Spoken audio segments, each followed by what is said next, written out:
Hey guys, how y'all doing today? Well, I don't know how they keep on doing it, but they just keep making episodes that are better than the last one, and that was the same case with the episode this week. I mean, seeing Boba Fett in live action just going ham on some stormtroopers was awesome. There was so much that happened in this episode, but there was one thing that stood out to me in particular that I want to talk about, and that was this. Your father was a foundling. Yes. He even fought in the Mandalorian Civil Wars. Then that armor belongs to you. So, Jango Fett was a foundling, officially making him a Mandalorian. When I was a kid growing up, I always assumed that Jango and Boba Fett were Mandalorians. They were great warriors, they had the armor, they were bounty hunters who always honored their contracts. You know, why wouldn't they be part of that creed? Plus, them being Mandalorian meant that they were part of that great history. And then, as I got older and I started, reading and researching more about Star Wars, I found the Dark Horse Comics Jango Fett Open Seasons Volumes 1, 2, and 3, and my assumptions about Jango being a Mandalorian were confirmed. So when the Clone Wars came out and said this... Are you certain? I recently encountered a man who wore Mandalorian armor. Jango Fett. Jango Fett was a common bounty hunter. How he acquired that armor is beyond me. I was a little confused. I thought, how could you not know who or how Jango Fett got the armor or who Jango Fett even is after everything that he did? But the idea to not make the Fetts Mandalorians came directly from George. So I had to honor it.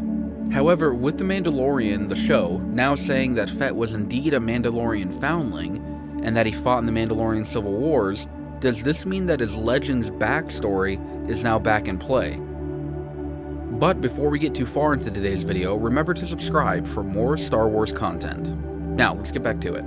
Okay, so in Legends, before the dark times, before Disney, I'm just kidding. Jango Fett actually had a pretty kick-butt backstory.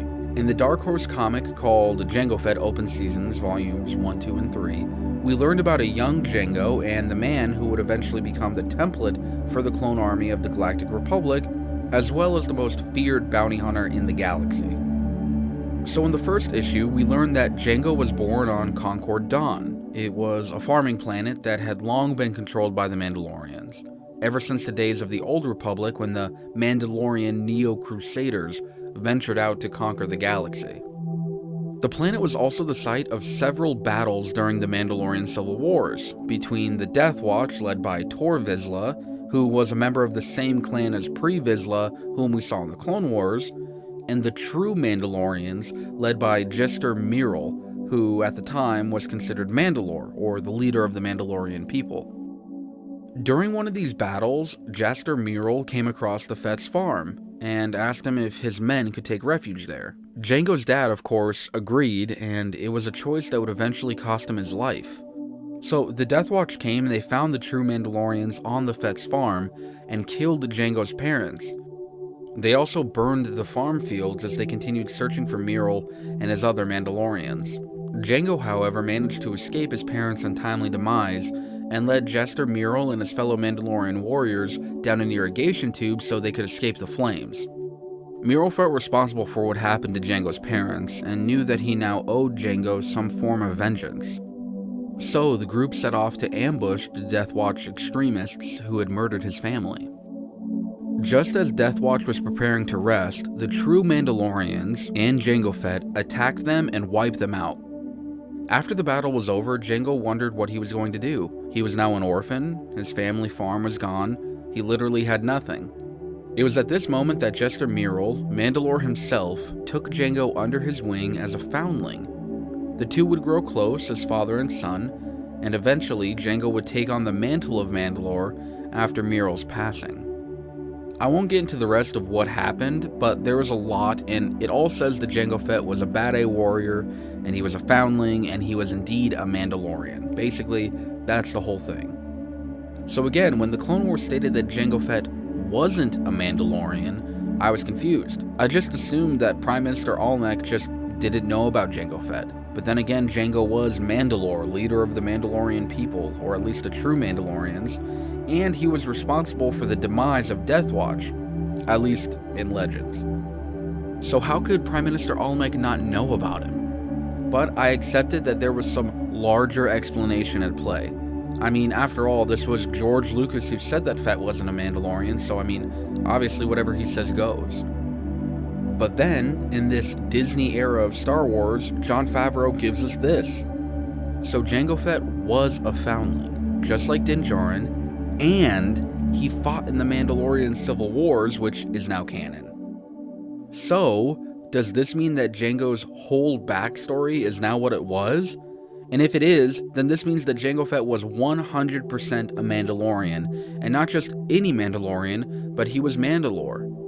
Also the fact that Din Djarin, who is a child of the Watch, who is a very, very zealous and, by-the-book Mandalorian, let Boba Fett keep the Beskar armor means that he recognized that Jango was indeed a Mandalorian as well. And that because Boba was Jango's biological son, then that means that Boba rightfully owned that armor as well. So the Mandalorian just confirmed 2 more things of Legends. 1, that Jango Fett was a Mandalorian, and 2, that the Mandalorian Civil Wars happened.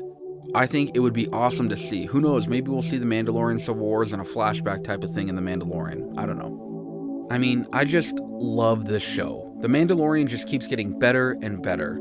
Honestly, Disney just needs to give the Star Wars keys to Jon Favreau and Dave Filoni. Let them take the creative side of things, and if they still want to keep Kathleen Kennedy on, then, let her run the business end. She's actually very good at that.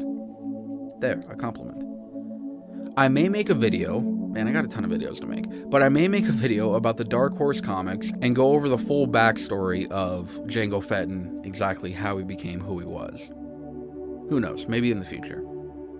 Either way, I love Star Wars. I'm stoked to see where the Mandalorian show takes us. Anyway, that's it for today's video. If you haven't already, remember to subscribe for more Star Wars content. And also subscribe because the channel is still very small and every little bit helps. And remember to forever be a Star Wars fan.